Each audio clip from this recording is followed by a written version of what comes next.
महाराज जी, हिंदू धर्म ग्रंथों और मान्यताओं के अनुसार पाप मुक्ति के अनेक साधन बताए गए हैं, जैसे गंगा स्नान, पाप मोचनी एकादशी। समझना, यहां समझना, पाप मुक्ति के उपाय बता गए, लेकिन पाप की प्रवृत्ति के नष्ट होने का उपाय क्या है? ऊपर से हमारे अस्त्रों द्वारा सब काट दिया गया, लेकिन उसकी जड़ बची हुई है, तो और नए किनगे आ गए। पाप गंगा पापम, गंगा पाप का नाश करती, इसमें संशय नहीं। लेकिन पाप की प्रवृत्ति,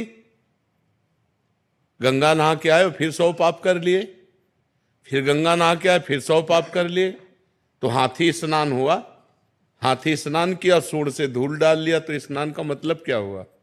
तो पाप वास्तविक तो नष्ट नहीं हुए। पाप नष्ट तब माना जाएगा जब पाप की प्रवृत्ति का नाश हो जाए, पाप की जड़ का नाश हो जाए, वो है प्रवृत्ति।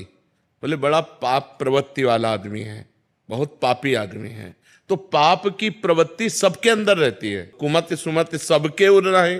कभी कुमति जोर कर गई तो पाप बन गया, कभी सुमति जोर कर गई तो पुण्य बन गया।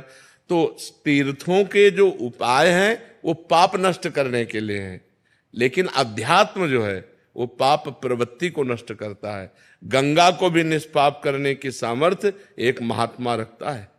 तीर्थी कुर्वन्ति तीर्थानि, तीर्थों में चरण रख दे तो तीर्थत्व आ जाए, गंगा को स्पर्श कर दे तो गंगा निष्पाप हो जाए। क्यों? क्योंकि उसने पाप की प्रवृत्ति का नाश कर दिया। अध्यात्म पाप प्रवृत्ति के नाश के लिए आप क्या कहना चाहते हैं? महाराज जी कह रहे हैं कि मतलब क्या पाप मुक्ति इतनी सहज और सरल है? हाँ है, क्यों नहीं है। रुई का ढेर पहाड़ लगा हो, एक दिया सलाई काफी है, छोटी सी चिंगारी काफी है। आप कहोगे पहाड़ है और चिंगारी, तो लगा के देखो, एक चिंगारी डाल दो, रुई का पहाड़ भस्म हो जाएगा। पाप रुई जैसा है। पाप है क्या? भ्रम। पाप है क्या? असत। पाप है क्या? स्वाप्निक। कोई सत्य सच्चिदानंद है क्या? भूल ही तो पाप है। एक सेकंड में अनंत पापों का नाश हो जाएगा। राम कहो, कृष्ण कहो, हरि कहो, राधा कहो, अंतिम श्वास आ जाए यही राधा राधा कहते हुए, अनंत जन्मों के पाप नष्ट होकर भगवत प्राप्ति हो जाएगी।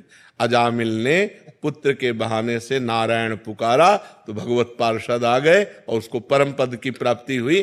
जीवन भर वैश्यागमन किया, जीवन भर पाप किया, और अंतिम समय पुत्र के बुलाने में, पुत्र का नाम नारायण था तो बुलाया नारायण, बस इतने से काम हो गया। तो जड़ से पाप की प्रवृत्ति का नाश करने के लिए हमें नाम जप करना चाहिए, हमें शास्त्रों का सार समझना चाहिए। भगवद स्मृति, भगवद स्मृति का तार, राम राम राम, राधा राधा राधा राधा, कृष्ण कृष्ण कृष्ण। जो नाम प्रिय हो निरंतर उसको चलाओ, निष्पाप होकर इस लोक में परलोक में सब आनंद ही आनंद रहेगा। ना इस कलिकाल में और कोई साधन नहीं है, सच्ची मान लीजिए, एक ही साधन है। हरिर नामयु हरिर नामयु हरिर नामयु केवलम कलौ नास्तेव नास्तेव नास्तेव गति अन्यथा। कलयुग में कोई और गति नहीं, और कोई गति नहीं, और कोई गति नहीं, केवल हरि का नाम है, भगवान का नाम है। जितना नाम जप करोगे उतना मंगल होगा, नाम जप नहीं करोगे तो मंगल नहीं होगा। अगर गंगा जी का सेवन करते हो और नाम जप नहीं करते हो तो पाप नहीं रोक सकते तुम। देख लो प्रवृत्ति कैसे नष्ट होगी। गंगा जी से पाप प्रवृत्ति नष्ट नहीं होती, पाप प्रवृत्ति नष्ट होती भगवान के सुमिरन से, जिनके चरणों से गंगा जी निकली। गंगा जी कौन है? भगवान का चरणामृत। गांगम वारी मनोहारी मुरारी चरणच्युतम त्रिपुरारि शिरश्चारी। जो गंगा जी हैं वो भगवान श्री हरि का चरणामृत है। वामन अवतार में जब भगवान ने अपना चरण बढ़ाया, ब्रह्मलोक गया, तो ब्रह्मलोक में ब्रह्मा जी ने जब चरण की अगवानी करके प्रक्षालन किया और अपने कमंडल में डाला, तो वही भागीरथी गंगा जी हुई। भगीरथ लाए इसलिए भागीरथी कहा गया। तो हमें चाहिए भगवान का नाम स्मरण करते हुए तीर्थ अवगाहन करें, या खेती किसानी करें, या व्यापार करें, या नौकरी करें, वो सब समान है। अगर हम धर्म से किसानी करते हैं, धर्म से व्यापार करते हैं और नाम जप करते हैं तो बिना गंगा नहाए भी भगवत प्राप्ति हो जाएगी। और गंगा नहाते हैं और मनमानी आचरण करते हैं, पाप करते हैं, तो गंगा नहाते हुए भी आपको नरक जाना पड़ेगा। पक्की बात समझ लो। चाहे जितने तीर्थ हैं वो सब तीर्थपाद भगवान के हैं, बिना भगवान का स्मरण किए हुए जीव का परम कल्याण नहीं हो सकता। हाँ, भगवान का स्मरण करते हुए गंगा स्नान करे, लाखों गुना पुण्य बढ़ करके प्राप्त होगा। अगर भगवान का स्मरण नहीं तो प्रपंच की बात की, गोता लगाया और चले गए, चिंतन नहीं है। गंगा जी का सेवन करते हो तो आपके आचरण भी पवित्र होने चाहिए। एक गंगा जी की महिमा सुनी कि गंगा स्नान करने से 100 यज्ञों का फल मिलता है, तो वैश्यागमन करने लगे। तो जब उनसे कोई बात करता तो कहते 100 यज्ञों का फल मिलता है, रोज गंगा नहाता हूं, 1-2 यज्ञ का चला जाएगा वैश्यागमन से, लेकिन हमारे पास बहुत पुण्य है। तो गंगा जी एक दिन उसको ज्ञान देने के लिए बालिका के रूप में एक सफेद कपड़ा लेकर बार बार गंगा जल में डुबोती और फिर ऐसे बालू में गंदा कर देती, फिर गंगा जल में डुबोती। अब वो स्नान करने के लिए गए तो उन्होंने देखा, कहा ए लड़की, जब तुझे गंदा करना है तो साफ क्यों करती है, और जो साफ करना है तो गंदा क्यों करती है। तो उस समय कपड़ा गंदा ही था। तो उनका देख, तेरी दुर्दशा यही है, जब तू वैश्यागमन करता है तो गंगा स्नान क्यों करता है, और जब गंगा स्नान करता है तो वैश्यागमन क्यों, तेरी दुर्गति होगी। जैसे कपड़ा इस समय गंदा ही है, ऐसे तेरी दुर्गति होगी, तू नरक को प्राप्त होगा। ये मत सोच कि तू ये गंगा स्नान का फल प्राप्त करेगा, 100 यज्ञ कर्ता का फल, और 1-2 यज्ञ का फल चला जाए, तू नरक जाएगा, क्योंकि तू पाप कर रहा है। तो गंगा स्नान का मतलब है आपकी बुद्धि शुद्ध हो, आपकी पाप प्रवृत्ति नष्ट हो, आपका भगवत स्मरण बने, आपके गलत आचरण रुके, तभी इन तीर्थों के अवगाहन का फल है। ये लोग तीर्थों में जाते हैं, तीर्थों का आनंद लेने थोड़ी जाते हैं, मनोरंजन करने जाते हैं। तीर्थ कैसे जाया जाता है, उपवास करके रहा जाता है 1-2 दिन, बहुत नम्र दैन्य, नाम जप, पवित्र। अब यहाँ होटल बुक करवा के धामों में और बेविचार करते हैं, मदिरा पीते हैं, मनमानी आते, तो ये तीर्थ अवगाहन थोड़ी हुआ। ये तो घोर पाप हो गया जो घोर नरकों में ले जाने वाला है। आजकल हरिद्वार, काशी, वृंदावन लोग भाव से तो 2-4 आते होंगे, नहीं तो मनोरंजन करने आते हैं और गंगा किनारे बैठ करके अपनी मनमानी आचरण करते हैं, खान पान बेविचार नाना प्रकार। तो इससे क्या होगा, और पाप दृढ़ हो गया, घोर दुर्गति होगी। तो जब तक पाप की प्रवृत्ति का नाश ना हो तब तक तीर्थों के अवगाहन का कोई फल नहीं मिला। मेरे को वश में करने के लिए तीर्थ अवगाहन, व्रत, नियम, धर्म, ये सब नहीं।